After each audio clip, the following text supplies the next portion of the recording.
Welcome back to the channel and welcome back to another quick pick prediction video. In this video, I'll be predicting the bantamweight bout between Ricky Turcios versus, what's his name? Brady Hiestand. And I'm not gonna act like these names really stuck in my mind for these guys. It's really not. And when I was looking at this fight, I was like, why are these two people fighting? Why are these guys even in the UFC? At one point, I was looking at their records. I was like, somebody really like this guy? Is Uriah Faber giving him like the alpha male push and allow him to get a win, get in the UFC? Not only get a fight in the UFC, but to get a win in his UFC. They give him a guy that's like 3-1 in his last fight prior to his most recent fight. He's on a 1-fight win streak, but prior to that, he got knocked out by some guy that's like irrelevant. Let's be honest, irrelevant. Like a 10-5 dude. In his last fight, he submitted a guy in like 32 seconds, was like 1-12. So why is this guy in the UFC? Are they just like trying to find a way for this guy, Turcios, to get a win because of Uriah Faber? But then I looked into a little more, started YouTube, and then started searching up, and I like, oh, these guys are the Ultimate Fighter finalists, the finalists, and they're facing for the Ultimate Fighter talent. The title of Ultimate Fighter. Yeah, that's what they're fighting for, and that's why they are here. But yeah, to wrap this up and make this quick and still not make it quick, but it's still gonna be quick. Um, the level of talent on this season was very low. This is what, like, usually Ultimate Fighter is supposed to be not the highest level. It's definitely entry level into the UFC. It's not like, oh, these guys are gonna be this. A lot of times these guys come out and they rock it out and they rock it up top of the UFC. Most times, like, oh, these guys gonna come out and they gonna come out and be either drop low or middle of the pack. But either way, this season I feel like the skill level was very low, very, very low. It was like not Ultimate Fighter. It was Contender Series rejects. Like, look at Ricky Turcios, the other guy in this fight, or the guy is in this fight. In between like Ricky Turcios and Brady Hiestand. Ricky Turcios is a Contender Series reject. I think it was like a couple other Contender Series rejects.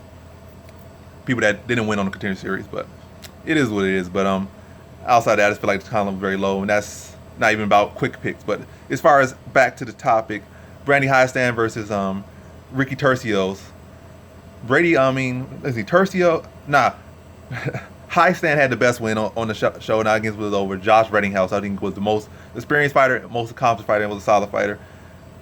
Yeah, but as far as Brady Hiestand himself, solid grappling, very young, the youngest guy in the house, and I feel like he has the most room to grow. But right now, he probably got people to sprawl on, knockout real easily. At this moment, he needs to flesh out the striking a lot, but he's really heavily a grapple and a backpack type dude right now. And yes, on the other side, you got Ricky Turcios, who trains at Alpha Male, but his wrestling isn't all that great. His grappling isn't all that great.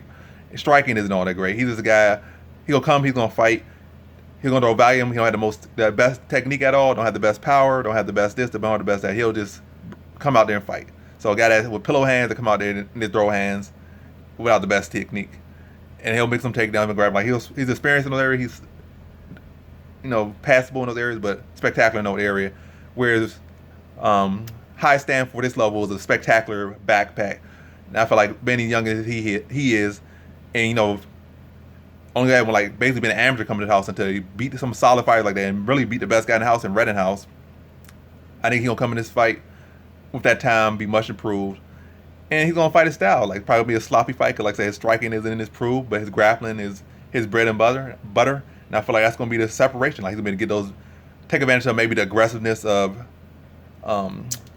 Turcios at points in this fight, be able to take him down, lash onto him, and maybe let his own strikes off. It's not like Turcios is some amazing striker; he'll be able to let his own strikes off as well. But he has I feel like the only area between these guys, the only person that has any solid skill set is Hiestand. He's the younger fighter, probably about like 5-6 years, and he's gonna come in. He's fresh, very young into his career, and gonna come in and make the biggest leap improvement. Like, really want to look at Turcios. He's the same guy that lost to Barboza Salman, and like nothing improved about him except his hairstyle. That's the only difference. So I feel like he's gonna be the same guy. But I'm expecting improvements from Hiestand, and even regardless, I feel like he's the only one that has the actual skill set or the area of skills that's like, I guess he is.